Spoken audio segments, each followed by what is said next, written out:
കൗസല്യ സുപ്രജാ രാമ പൂർവസന്ധ്യാ പ്രവർത്തതേ ഉത്തിഷ്ഠ നരശാർദൂല കർത്തവ്യം ദൈവമാഹ്നികം.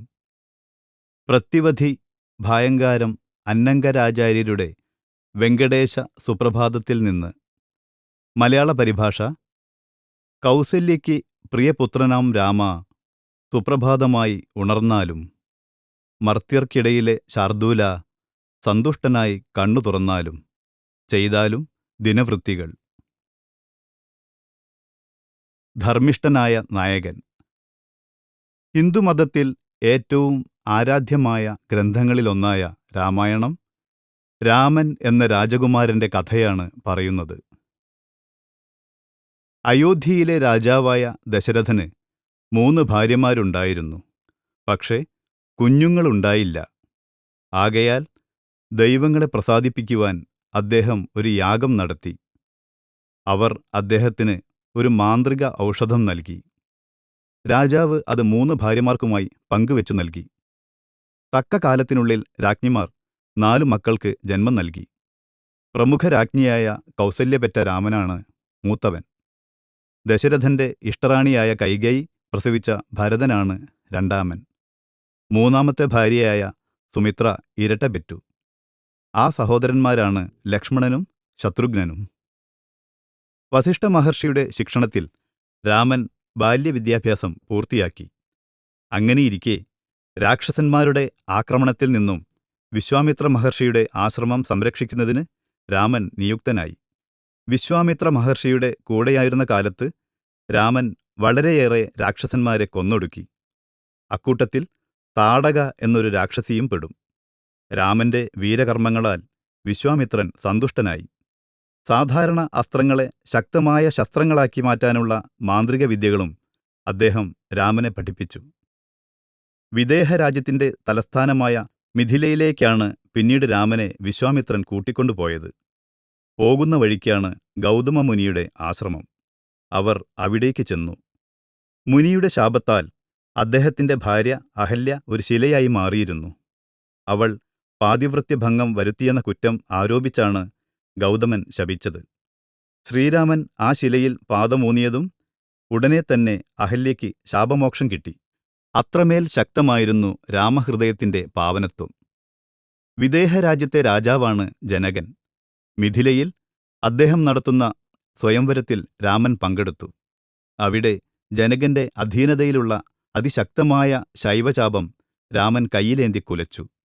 ഈ ശക്തിപ്രകടനം കണ്ട് സന്തുഷ്ടനായ ജനകൻ തന്റെ മകളെ സീതയെ രാമന് പാണിഗ്രഹണം ചെയ്തുകൊടുത്തു. സീത ഒരു സാധാരണ സ്ത്രീ ആയിരുന്നില്ല.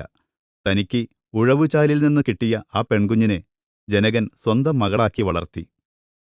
രാമൻ അയോധ്യയിലേക്ക് മടങ്ങി വരികയേ വേണ്ടൂ. വന്നാലുടനെ കിരീടധാരണം നടത്തി രാജാവായി വാഴിക്കണമെന്നും അങ്ങനെ ലൗകിക ജീവിതഭാരങ്ങളിൽ നിന്ന് മുക്തനാകണമെന്നും ദശരഥൻ തീരുമാനിച്ചിരുന്നു. അതിനിടയ്ക്ക് നിർഭാഗ്യകരമായ ഒരു സംഭവമുണ്ടായി. ശ്രീരാമ പട്ടാഭിഷേകത്തിന്റെ തലേനാൾ അതിനെതിരെയുള്ള നിലപാടെടുപ്പിക്കാൻ പാകത്തിൽ ദാസിയായ മന്ധര കൈകേയിയുടെ മനസ്സിനെ ദുഷിപ്പിച്ചിരുന്നു. മുൻപൊരു യുദ്ധത്തിൽ ജീവൻമരണ ഘട്ടത്തിലെത്തിയ ദശരഥനെ രക്ഷിച്ചത് കൈകേയിയുടെ ശ്രദ്ധോപായമായിരുന്നു. അതിൽ സന്തുഷ്ടനായ രാജാവ് കൈകേയിക്ക് 2 വരങ്ങൾ നൽകിയിരുന്നു. അതിനു തക്ക അവസരമാണിതെന്ന് കണ്ട് ആ വരങ്ങൾ അനുവദിച്ചു തരാൻ ഭർത്താവിനോട് കൈകേയി ആവശ്യപ്പെട്ടു. അതിൽ ഒന്നാമത്തേത് തന്റെ മകൻ ഭരതനെ രാജാവായി വാഴിക്കുക എന്നതാണ്. രണ്ടാമത്തേതാകട്ടെ രാമൻ താപസനായി 14 വർഷം വനവാസത്തിൽ കഴിയുക എന്നതും. ദശരഥൻ വാക്കു പാലിക്കുന്നതിനായി രാമനെ വരുത്തി. ദുരവസ്ഥ ബോധ്യപ്പെടുത്തി. എന്നാൽ സകലരെയും അത്ഭുതപ്പെടുത്തിക്കൊണ്ട് യാതൊരു സങ്കടവുമില്ലാതെ രാജകീയ വസ്ത്രങ്ങൾ അഴിച്ചുവെച്ച് താപസവേഷമായ മരവുരിയുമണിഞ്ഞ് ഏക ആശ്രയമായ വില്ലുമേന്തി രാമൻ അയോധ്യാനഗരത്തോട് വിട പറഞ്ഞു. എതിർപ്പുകൾ മറികടന്ന് സീതയും സഹോദരനായ ലക്ഷ്മണനും ആ വനയാത്രയിൽ രാമനെ അനുഗമിച്ചു. ഭർത്താവിനെ കൈവിടുകയില്ല എന്നതായിരുന്നു സീതയുടെ നിർണയം. സഹോദരനെ വെടിഞ്ഞു ജീവിക്കുന്നത് ദുസ്സഹമാണെന്ന് കണ്ടാണ് ലക്ഷ്മണൻ രാമനെ അനുഗമിച്ചത്. 3 മക്കളും അയോധ്യാനഗരം വിട്ടുപോകുന്നത് നോക്കിക്കൊണ്ടും തന്റെ കുലത്തിൽ വന്നുപെട്ട ദുരിതങ്ങളുടെ ആഘാതമേറ്റുകൊണ്ടും ഹൃദയം തകർന്ന് ദശരഥൻ മരിച്ചു. അങ്ങനെയൊരു കുടിലതന്ത്രത്തിലൂടെ കൈവരാൻ പോകുന്ന രാജപദവി ഭരതൻ തിരസ്കരിക്കുകയാണുണ്ടായത്. തന്റെ മകന്റെ മനോഭാവം കൈകേയിയെ നിരാശപ്പെടുത്തി. നഗരവാതിലുകൾക്ക് പുറത്തുള്ള നന്ദിഗ്രാമം എന്ന നാട്ടിൻപുറത്ത് ഒരു താപസനായി കഴിയാനാണ് ഭരതൻ തീരുമാനിച്ചത്. ശ്രീരാമൻ മടങ്ങിവരുന്നതുവരെയും രാജപ്രതിനിധി മാത്രമായി സേവനം ചെയ്യാനും തീരുമാനിച്ചു. രാമനാണ് രാജാവ് എന്ന് പ്രഖ്യാപിച്ചുകൊണ്ട് സിംഹാസനത്തിൽ രാമപാദുകങ്ങൾ പ്രതിഷ്ഠിക്കുകയും ചെയ്തു. രാമനും ലക്ഷ്മണനും സീതയും വനപ്രകൃതിയുടെ ക്രൂരചാബല്യങ്ങളെ ആത്മസംയമനത്തോടെ നേരിട്ടു. നിബിഡ വനങ്ങളിലൂടെയും ഉയർന്ന മലകളിലൂടെയും അവർ പലയിടങ്ങൾ താണ്ടി. എന്നാൽ എവിടെയും ഏറെ നേരം തങ്ങിയില്ല. ചിലപ്പോൾ അവർ ഗുഹകളിൽ തങ്ങി, പിന്നെ ചില്ലകളും മറ്റും ഉപയോഗിച്ച് കുടിൽ കെട്ടി താമസിച്ചു. പലപ്പോഴും ആക്രമിക്കാൻ വന്ന രാക്ഷസന്മാരോട് യുദ്ധം ചെയ്തു. അത്രി, അഗസ്ത്യർ എന്നിവരെപ്പോലുള്ള മഹർഷിമാരെ പലപ്പോഴായി കണ്ടുമുട്ടി. അവർ ഉപഹാരങ്ങൾ ചൊരിഞ്ഞു, വിവേകമുള്ള വാക്കുകളും. അങ്ങനെ 13 വർഷങ്ങൾ കടന്നുപോയി. അജ്ഞാതവാസത്തിന്റെ 14-ാം വർഷത്തിലാണ് വനത്തിൽ വെച്ച് ശൂർപ്പണഖ എന്നൊരു സ്ത്രീ ശ്രീരാമനെ കാണാനിടയായത്. രാമസൗന്ദര്യത്താൽ വശീകൃതയായ അവൾ അദ്ദേഹത്തോട് തന്റെ കാമാഭിലാഷം തുറന്നു പ്രകടിപ്പിച്ചു.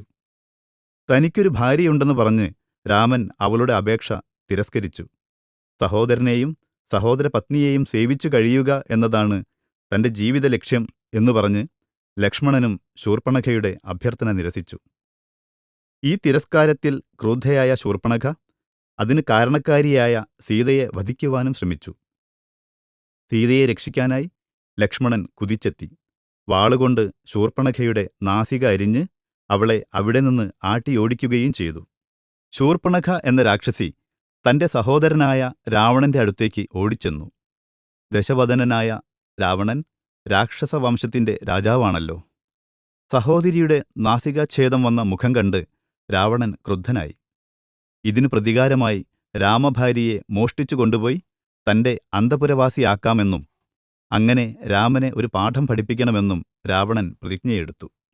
യഥേഷ്ടം രൂപം മാറാൻ കഴിവുള്ള മാരീചൻ എന്ന രാക്ഷസൻ രാവണന്റെ ആജ്ഞയനുസരിച്ച് ഒരു പൊന്മാനിന്റെ രൂപം കൈക്കൊണ്ടു. പൊന്മാനിനെ കണ്ട് ആകൃഷ്ടയായ സീത അതിനെ പിടിച്ചുകൊണ്ടുവരുവാനായി രാമനോട് കെഞ്ചി. മാനിനെ പിന്തുടർന്നു പോയ രാമൻ കൊടുങ്കാട്ടിൽ അകപ്പെട്ടു. രാമൻ മാനിനു നേരെ അമ്പെയ്തു. അമ്പുകളേറ്റ് മാരീചൻ നിലവിളിച്ചു. ശ്രീരാമന്റെ ശബ്ദം അനുകരിച്ചുകൊണ്ടാണ് അവൻ സഹായത്തിനായി അപേക്ഷിച്ചത്. ശ്രീരാമന്റെ നിലവിളിയാണ് അത് എന്ന് ധരിച്ച് പരിഭ്രമിച്ച സീത ഉടനെ ഭർത്താവിന്റെ സഹായത്തിനായി ചെല്ലണമെന്ന് ലക്ഷ്മണനോട് കൽപ്പിക്കുകയും ചെയ്തു. സീതയെ സംരക്ഷിക്കാൻ ആരുമില്ലാതായ തക്കം നോക്കി രാവണൻ ഒരു യോഗിയുടെ വേഷത്തിൽ സീതയുടെ അടുത്തേക്ക് വന്ന് അന്നം ആവശ്യപ്പെട്ടു. വരച്ച വരയ്ക്കപ്പുറം നീങ്ങരുതെന്ന് ശഠിച്ചാണ് ലക്ഷ്മണൻ പോയിരിക്കുന്നത്. കുടിലിനെ വലം വെച്ച് വരച്ച ലക്ഷ്മണരേഖ മറികടക്കാതിരിക്കാൻ ശ്രദ്ധിച്ചുകൊണ്ട് കൈകൾ നീട്ടിയേന്തിയാണ് സീത യോഗിക്ക് അന്നം കൊടുത്തത്. ആ രേഖയ്ക്കകത്ത് കഴിയുന്നിടത്തോളം കാലം അവൾ രാമന്റെ സംരക്ഷണത്തിലായിരിക്കുമെന്നും സുരക്ഷിതയായിരിക്കുമെന്നും പറഞ്ഞാണ് ലക്ഷ്മണൻ പോയത്. സീതയെ വരയ്ക്ക് പുറത്തെത്തിക്കാൻ ഒരു യോഗിക്ക് ഇങ്ങനെയാണോ അന്നം കൊടുക്കുക എന്ന് ചോദിച്ച് രാവണൻ കോപം നടിച്ചു. വരയ്ക്ക് പുറത്തു വന്നയുടനെ രാവണൻ തന്റെ യഥാർത്ഥ സ്വരൂപം വെളിപ്പെടുത്തി. സീതയെ വലിച്ച് പുഷ്പകവിമാനത്തിലേറ്റി ലങ്കാദ്വീപിലെത്തുകയും ചെയ്തു. മാരീചനെ കൊന്ന് മടങ്ങിവന്ന രാമലക്ഷ്മണന്മാർ കണ്ടത് ഒഴിഞ്ഞ കുടിലാണ്. പുഷ്പകവിമാനത്തെ തടയാൻ ശ്രമിച്ച ജഡായു എന്ന കഴുകൻ മുറിവേറ്റ് തൊട്ടടുത്ത് കിടക്കുന്നത് കാണാനിടയായി. രാവണൻ സീതയെ കൊണ്ടുപോയിട്ടുള്ളത് തെക്കുഭാഗത്തേക്കാണെന്ന് മരിക്കും മുമ്പേ ജഡായു ശ്രീരാമനെ ധരിപ്പിച്ചു. പ്രിയതമയുടെ ദുർവിധി അറിഞ്ഞ് ശ്രീരാമൻ കടുത്ത ദുഃഖത്തിലാണ്ടുപോയി. സീതയെ രക്ഷിക്കുവാൻ ദൃഢനിശ്ചയമെടുത്ത് രാമനും ലക്ഷ്മണനും തെക്കുഭാഗത്തേക്ക് സഞ്ചരിച്ചു. ഘോരമായ ദണ്ഡകാരണ്യവും കടന്ന് വിന്ധ്യാപർവ്വത നിരകളും പിന്നിട്ട് ഒടുവിൽ അവർ കിഷ്കിന്ധയിലെത്തി. അത് വാനര രാജ്യമാണ്. അവിടെ വെച്ച് അവർ സുഗ്രീവനെ കണ്ടു. ഒരു തെറ്റിദ്ധാരണയെ തുടർന്ന് സ്വസഹോദരനും വാനര രാജാവുമായ ബാലി അവനെ രാജ്യഭ്രഷ്ടനാക്കിയെന്ന് സുഗ്രീവൻ അവരെ അറിയിക്കുന്നു. രാമനും സുഗ്രീവനും തമ്മിൽ ഒരു സഖ്യത്തിലേർപ്പെടുന്നു. ബാലിയെ ജയിക്കാൻ രാമൻ സഹായിക്കുമെങ്കിൽ സീതയെ രക്ഷിക്കാൻ സുഗ്രീവനും സഹായിക്കും. അങ്ങനെ രാമന്റെ ഉപദേശപ്രകാരം സുഗ്രീവൻ ദ്വന്ദ്വയുദ്ധത്തിനായി ബാലിയെ വെല്ലുവിളിക്കുന്നു. അതിശക്തനായ സഹോദരനോട് കിടപിടിക്കത്തക്ക കരുത്ത് സുഗ്രീവനില്ല. രണ്ടുപേരും തമ്മിൽ പോരാട്ടം തുടർന്നുകൊണ്ടിരിക്കെ കുറ്റിക്കാടിനു പുറകിൽ ഒളിച്ചിരുന്ന് രാമൻ അമ്പെയ്തില്ലായിരുന്നെങ്കിൽ ബാലി കൊല്ലപ്പെടുകയില്ലായിരുന്നു. ഇത് അനീതിയാണെന്ന് അന്ത്യവേളയിൽ ബാലി ശ്രീരാമനെ കുറ്റപ്പെടുത്തുന്നുണ്ടായിരുന്നു. എന്നാൽ കാട്ടുനീതി കൊണ്ട് ജീവിക്കുന്നവരെല്ലാം അതേ കാട്ടുനീതി കൊണ്ട് തന്നെ കൊല്ലപ്പെടണം എന്നായിരുന്നു രാമന്റെ മറുപടി. അങ്ങനെ രാജാവായി തീർന്ന സുഗ്രീവൻ സർവ്വദിക്കിലേക്കും സീതാന്വേഷണത്തിനായി വാനരന്മാരെ നിയോഗിച്ചു. നീണ്ടുപോയ അന്വേഷണങ്ങൾക്കു ശേഷം ഒടുവിൽ വാനരന്മാരിൽ വെച്ച് ഏറ്റവും കരുത്തനും ബുദ്ധിമാനുമായ ഹനുമാന് സമ്പാദി എന്ന പക്ഷിപ്രവരനിൽ നിന്ന് ചില കാര്യങ്ങൾ മനസ്സിലാക്കാൻ കഴിഞ്ഞു. തെക്കൻ ചക്രവാളത്തിനുമപ്പുറത്തേക്ക് വ്യാപിച്ചു കിടക്കുന്ന സമുദ്രത്തിന്റെ മധ്യത്തിലാണ് രാവണരാജ്യമായ ലങ്ക. അതറിഞ്ഞ ഹനുമാൻ തന്റെ ആകാരത്തിന് വലിപ്പം കൂട്ടിയും അപായങ്ങളെ മറികടന്നുകൊണ്ടും കടലിന്റെ അക്കരയിലേക്ക് കുതിച്ചു ചാടിച്ചെന്ന് രാക്ഷസദ്വീപിൽ പ്രവേശിച്ചു. ഹനുമാൻ സീതയെ കണ്ടു. രാവണന്റെ കാമപ്രലോഭനങ്ങളെ തട്ടിമാറ്റി ഭർത്താവ് തന്റെ രക്ഷയ്ക്കെത്തുമെന്നുള്ള ഉറച്ച വിശ്വാസത്തോടെ രാവണരാജധാനിയുടെ ഉപവനത്തിൽ അശോകവൃക്ഷത്തിനു കീഴിൽ ഏകാഗിയായി അതായിരിക്കുന്നു സീതാദേവി. സീത ഒറ്റയ്ക്കായ തക്കം നോക്കി ഹനുമാൻ അടുത്തേക്ക് ചെന്ന് താൻ രാമദൂതനാണെന്ന് വെളിപ്പെടുത്തി. തെളിവായി ശ്രീരാമന്റെ അങ്കുലീയവും സമർപ്പിച്ചു. സീതയെ വീണ്ടെടുക്കാനായി രാമൻ വന്നുകൊണ്ടിരിക്കുകയാണ് എന്നും അറിയിച്ചു. അതുകേട്ട് ഏറെ സന്തോഷവതിയായ സീത ഹനുമാനെ അനുഗ്രഹിക്കുകയും തന്നെ കണ്ടെത്തിയതിന്റെ തെളിവായി ശ്രീരാമനെ ഏൽപ്പിക്കുവാൻ ചൂടാമണി നൽകുകയും ചെയ്തു. അതിനുശേഷം ഹനുമാൻ രാവണന്റെ കാവൽക്കാർക്ക് പിടികൊടുത്തു.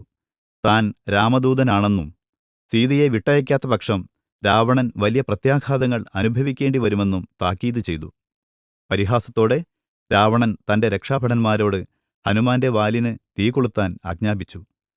വാലിനു തീപിടിച്ചയുടനെ ചാടി നടന്ന് ലങ്കയിലെ മന്ദിരങ്ങളിലെല്ലാം ഹനുമാൻ അഗ്നി പടർത്തി. പിന്നെ കടൽ ചാടിക്കടന്ന് കിഷ്കിന്ധയിലെത്തി സീതാവൃത്താന്തം മുഴുവൻ രാമനെ ധരിപ്പിച്ചു. വാനരന്മാരും കരടികളും കഴുകന്മാരും ചേർന്ന വലിയൊരു സൈന്യമുണ്ടാക്കുവാൻ ഹനുമാൻ രാമനെ സഹായിച്ചു. കടലിനപ്പുറത്തുള്ള ലങ്കയിലേക്ക് അവരൊരുമിച്ച് ഒരു പാലവും പണിതു. പാലം പണി തുടർന്നുകൊണ്ടിരിക്കെ തീരെ അപ്രതീക്ഷിതമായ ഒരു സഹായം രാമന് കിട്ടി. രാവണന്റെ ഇളയ സഹോദരനായ വിഭീഷണനിൽ നിന്നായിരുന്നു അത്. വിവാഹിതയായ ഒരു നാരിയെ അവളുടെ സമ്മതമില്ലാതെ രാജധാനിയിലേക്ക് കൂട്ടിക്കൊണ്ടുവന്ന് പാർപ്പിക്കുന്നത് ധാർമ്മികമായി തെറ്റാണെന്ന് ഉറക്കെ വിളിച്ചു പറഞ്ഞതിന്റെ പേരിൽ രാവണൻ വിഭീഷണനെ ലങ്കയിൽ നിന്നും പുറത്താക്കി കഴിഞ്ഞിരുന്നു. രാമസൈന്യവുമായി സഹകരിക്കാൻ വിഭീഷണൻ തീരുമാനിച്ചിരിക്കുന്നു. ഒടുവിൽ പാലത്തിന്റെ പണി പൂർത്തിയായി. സൈന്യങ്ങളോടുകൂടി രാമൻ ലങ്കയിലെത്തി. രാവണരാജധാനിയുടെ ദുർഗങ്ങൾ മറികടന്ന് സീതയെ കണ്ടെത്തണം. സമാധാനപരമായ എല്ലാ ശ്രമങ്ങളും രാവണൻ തള്ളിക്കളഞ്ഞു. വാനരസൈന്യവുമായി വന്ന ഒരുത്തൻ മുന്നോട്ടുവെച്ച നിർദ്ദേശങ്ങൾ പരിഗണിക്കുന്നതുപോലും തന്റെ പ്രതാപത്തിന് ഇടിവുണ്ടാക്കിയേക്കുമെന്നാണ് രാവണന് തോന്നിയത്. ഒടുക്കം യുദ്ധപ്രഖ്യാപനം തന്നെ വേണ്ടിവന്നു. രാമൻ, ലക്ഷ്മണൻ, വിഭീഷണൻ, സുഗ്രീവൻ, ഹനുമാൻ എന്നിവരും കാട്ടുവാസികളും ഒരു ഭാഗത്ത്, രാവണനും രാക്ഷസസേനയും മറുഭാഗത്തും നിലയുറപ്പിച്ചു. കല്ലും വടിയും കൊണ്ടാണ് വാനരന്മാർ പോരാടിയത്. ആയുധങ്ങൾ ഉപയോഗിച്ചും മായാവിത്തരങ്ങൾ കാട്ടിയും രാക്ഷസന്മാർ യുദ്ധം ചെയ്തു. ഇരുഭാഗത്തും കനത്ത നാശനഷ്ടങ്ങളുണ്ടാക്കിയ ആ യുദ്ധം രൂക്ഷമായി നീണ്ടുപോയി. രാവണപുത്രനായ ഇന്ദ്രജിത്ത് പ്രയോഗിച്ച മാരകാസ്ത്രം ലക്ഷ്മണന്റെ ശരീരത്തിൽ തറച്ചു. ഹനുമാൻ തൽക്ഷണം വടക്കോട്ട് പറന്നു ചെന്ന് മൃതസഞ്ജീവനിയുള്ള പർവ്വതം ഇളക്കിയെടുത്തുകൊണ്ടുവന്ന് ലക്ഷ്മണന്റെ ജീവൻ രക്ഷിച്ചു. മായാവിയായ മഹിരാവണനിൽ നിന്നും ഇരു സഹോദരന്മാരെയും രക്ഷിക്കാനും ഹനുമാനു കഴിഞ്ഞു. പിന്നെ പിന്നെ യുദ്ധം രാമപക്ഷത്തിന് അനുകൂലമായി മാറി. ഇന്ദ്രജിത്ത് ഉൾപ്പെടെ അനേകം പുത്രന്മാരെ രാവണന് നഷ്ടമായി. ദീർഘനിദ്രയിൽ നിന്നും പാടുപെട്ടുണർത്തിച്ച് യുദ്ധത്തിനയച്ച ഭീകരനായ കുംഭകർണൻ എന്ന സഹോദരനും ആ യുദ്ധത്തിൽ മരണമടഞ്ഞു. ഒടുവിൽ രാമനും രാവണനും മുഖത്തോട് മുഖം നേരിടുകയായി. മാരകമായ ശസ്ത്രങ്ങൾ പരസ്പരം ചൊരിഞ്ഞുകൊണ്ടുള്ള ഒരു ദീർഘയുദ്ധം തുടർന്നു. വെട്ടിവീഴ്ത്തിയ തന്റെ തലകൾ പുനഃസ്ഥാപിക്കാൻ രാവണന് സിദ്ധിയുണ്ട്. രാക്ഷസരാജാവിന്റെ പ്രത്യക്ഷത്തിലുള്ള ഈ അജയ്യതയ്ക്ക് നിദാനം എന്തോ ഒരു രഹസ്യമുണ്ട്. അത് തുറന്നു കിട്ടാത്ത പക്ഷം രാവണനെ കീഴടക്കാനും കൊല്ലാനുമുള്ള തന്റെ പ്രയത്നങ്ങളൊക്കെ നിഷ്ഫലമാകുമെന്ന് ശ്രീരാമന് ബോധ്യപ്പെട്ടു. ആ ഘട്ടത്തിലാണ് വിഭീഷണൻ ഇടപെട്ടത്. രാവണന്റെ ജീവൻ കുടികൊള്ളുന്നത് രാവണനാഭിയിലാണ്. തലയറുത്തതുകൊണ്ടൊന്നും രാവണനെ കൊല്ലാനാവില്ല. പൊടുന്നനെ രാമൻ ഒരു മാരകാസ്ത്രം പായിച്ച് രാവണന്റെ നാഭി പിളർന്ന് ജീവൻ അപഹരിച്ചു. രാവണന്റെ പതനം കണ്ട് വാനരന്മാർ ആഹ്ലാദാരവം മുഴക്കി. വിജയശ്രീലാളിതനായ രാമൻ വിഭീഷണനെ ലങ്കാധിപതിയായി വാഴിക്കുകയും ചെയ്തു.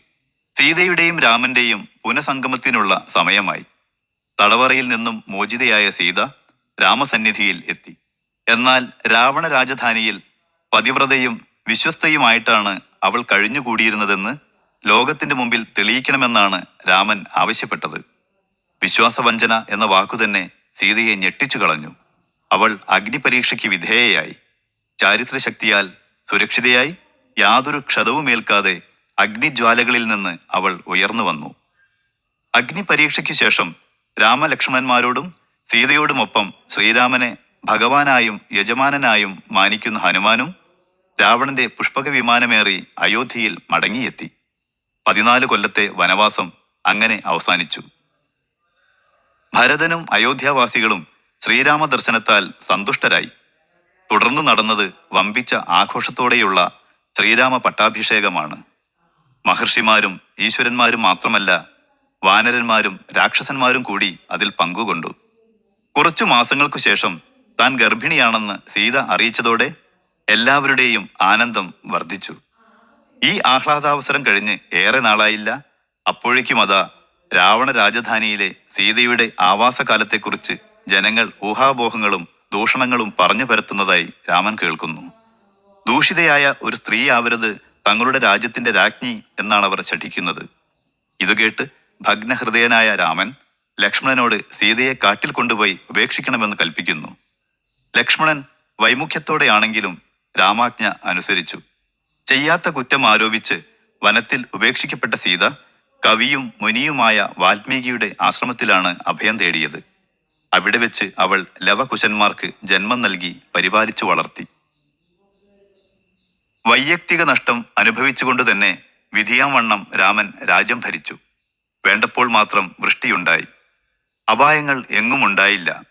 അങ്ങനെ പൂർണ്ണ സംതൃപ്തി ഉളവാക്കുന്നതായിരുന്നു രാമന്റെ ഭരണകാലം. എല്ലാം തന്നെ പ്രവചനീയവും താളാത്മകവുമായിരുന്നു. എവിടെയും ശാന്തിയും സമാധാനവും നിറഞ്ഞു നിന്നു. രാമന്റെ രാജ്യഭരണ പ്രശസ്തി ലോകം മുഴുവൻ പരത്തുന്നതിനായി അശ്വമേധയാഗം നടത്തണമെന്ന് പിൽക്കാലത്ത് ഉപദേശം കിട്ടിയിരുന്നു. രാജാവിന്റെ യാഗാശ്വം ലോകത്തുടനീളം സ്വതന്ത്രമായി സഞ്ചരിക്കും. യാഗാശ്വം എവിടെയൊക്കെ സഞ്ചരിച്ചെത്തുന്നുവോ അവിടെയെല്ലാം രാമന്റെ അധീശത്വത്തിന് കീഴിലാവും. എന്നാൽ ഉത്സുകമായ ആ അനുഷ്ഠാനം നടത്തുന്നതിന് രാജാവിന്റെ കൂടെ ഭാര്യയുണ്ടായിരിക്കണം. സീത പോയല്ലോ. ആകയാൽ രാമൻ മറ്റൊരുവളെ വേൾക്കണമെന്ന് അയോധ്യാവാസികൾ ആവശ്യപ്പെട്ടു. രാമനാകട്ടെ അത് നിരസിച്ചു. പ്രജകളുടെ ഹിതത്തിനു നിരക്കാത്ത രാജ്ഞിയെയാണ് താൻ ഉപേക്ഷിച്ചത്. പത്നിയെ താൻ ഉപേക്ഷിച്ചിട്ടില്ല എന്നായിരുന്നു രാമന്റെ നിലപാട്. ആകയാൽ യാഗാനുഷ്ഠാന സമയത്ത് രാമന്റെ സമീപം സീതയുടെ കാഞ്ചന പ്രതിമ പ്രതിഷ്ഠിക്കേണ്ടി വന്നു. യാഗാശ്വത്തെ അഴിച്ചുവിട്ടു. ലക്ഷ്മണനും ഹനുമാനും കൂടി നയിക്കുന്ന രാമസൈന്യവും കുതിരയെ അനുഗമിക്കുന്നുണ്ട്. പക്ഷേ യാഗാശ്വം വാൽമീകിയുടെ ആശ്രമത്തിൽ പ്രവേശിച്ചപ്പോൾ രാമന്റെ അധീശത്വത്തെ വെല്ലുവിളിച്ചുകൊണ്ട് സീതാപുത്രന്മാരായ ലവകുശന്മാർ അതിനെ പിടിച്ചുകെട്ടി. വലിയൊരു യുദ്ധം തന്നെ അവിടെ നടന്നു. യാതൊരു പ്രയാസവുമില്ലാതെ ലക്ഷ്മണനെയും ഹനുമാനെയും മുഴുവൻ രാമസൈന്യത്തെയും പരാജയപ്പെടുത്താൻ ആ ബാലന്മാർക്ക് കഴിഞ്ഞു. ഒടുവിൽ അവരെ ഒരു പോരാട്ടത്തിനായി വെല്ലുവിളിച്ചുകൊണ്ട് രാമന് തന്നെ രംഗത്തെത്തേണ്ടി വന്നു. തക്ക സമയത്ത് ഇടപെടുവാനും തന്റെ മക്കളെ രാമന് പരിചയപ്പെടുത്തി കൊടുക്കുവാനും സീതയ്ക്ക് സാധിച്ചതിനാൽ ഒരു ദുരന്തം ഒഴിവായി കിട്ടി. സീതയെ ഉപേക്ഷിച്ച അയോധ്യ രാജ്യത്തിലല്ല ധാർമ്മികത കുടികൊള്ളുന്നത്. സീതയിലാണ് ധർമ്മബോധം നിക്ഷിപ്തമായിട്ടുള്ളത്. അതുകൊണ്ട് തന്നെയാണ് സീതാപുത്രന്മാർക്ക് രാമസൈന്യത്തെ തോൽപ്പിക്കാൻ കഴിഞ്ഞത് എന്ന് വ്യക്തമാണ്. പൊതുജനത്തിന്റെ മുമ്പിൽ വെച്ച് ഒരു വട്ടം കൂടി സ്വന്തം ചാരിത്രം തെളിയിക്കാൻ രാമൻ സീതയോട് അപേക്ഷിച്ചു. അവളിൽ ഏറ്റിട്ടുള്ള അപമാനക്കറ തുടച്ചു നീക്കാനും അവളെ ധർമ്മധാരമായി തന്റെ കൂടെ നിലനിർത്താനും വേണ്ടിയായിരുന്നു രാമന്റെ ഈ ആവശ്യം. നിരന്തരം ഇങ്ങനെ തന്റെ സ്വഭാവത്തെ ചോദ്യം ചെയ്തുകൊണ്ടുള്ള നടപടികളാൽ അവശയായ സീത താൻ പതിവ്രതയായ ഒരു ഭാര്യയാണെങ്കിൽ ഭൂമിദേവിയോട് തന്നെ സ്വന്തം മടിത്തട്ടിലേക്ക് മടക്കി വിളിക്കാനായി പ്രാർത്ഥിച്ചു. പൊടുന്നനെ ഭൂമി പിളർന്നു. സീത അന്തർധാനം ചെയ്തു. അയോധ്യാവാസികൾക്ക് സീതയുടെ പാതിവ്രത്യം ബോധ്യപ്പെടുത്താനായി പത്നീ നഷ്ടം എന്ന തീരാവ്യഥയാണ് ശ്രീരാമന് ഏറ്റുവാങ്ങേണ്ടി വന്നത്. സീതയില്ലാതെ ഭൂവാസം അസാധ്യമെന്ന് കണ്ട രാമൻ തന്റെ നശ്വര ശരീരം പരിത്യജിക്കാൻ തീരുമാനിച്ചു. പൂർവ്വപിതാക്കൾ വഴി ശിരസേറ്റിയ കിരീടം മക്കൾക്ക് കൈമാറി രാമൻ സരയൂ നദിയുടെ ആഴങ്ങളിലേക്കിറങ്ങി. വീരനായകനും തുടർന്ന് ഒരു ദൈവവുമാക്കുന്നതിനു വേണ്ടി ജീവിതത്തിലെ സർവ്വ വൈഷമ്യങ്ങളെയും മറികടക്കാൻ പാകത്തിൽ അസാധാരണ കാര്യങ്ങൾ നിർവഹിച്ചു വിജയിച്ച ഒരു സാധാരണ മനുഷ്യനായിട്ടാണ് ഏതാനും ഗ്രന്ഥകർത്താക്കൾ രാമനെ അവതരിപ്പിക്കുന്നത്. എന്നാൽ സർവർക്കും മോക്ഷത്തിനായി ആരാധിക്കാനുള്ള ദൈവത്തിന്റെ സമ്പൂർണ്ണ ലൗകിക സാക്ഷാത്കാരമായിട്ടാണ് രാമഭക്തർ അദ്ദേഹത്തെ കാണുന്നത്. ഓരോ വസന്തകാലത്തും രാമന്റെ ജന്മദിനാഘോഷങ്ങൾ നടത്താറുണ്ട്. രാമനവമി, രാമവിജയവും രാമപട്ടാഭിഷേകവും ആഘോഷിക്കുന്നത് ശരത്കാലത്താണ്. ദസറ, ദീപാവലി. ക്ഷേത്രങ്ങളിൽ രാജപ്രതിഷ്ഠയായ ഏകദൈവം ശ്രീരാമനാണ്. ഏത് ദുരിതങ്ങൾക്കു നടുവിലും ധർമ്മിഷ്ഠത പാലിക്കുന്ന രാമൻ ഏവർക്കും പ്രതീക്ഷയും സമാധാനവും പകരുന്നു. അതുകൊണ്ടാണ് ദുരിതകാലങ്ങളെ തരണം ചെയ്യാൻ രാമകഥ വായിക്കണമെന്ന് ഉപദേശിക്കാറുള്ളത്.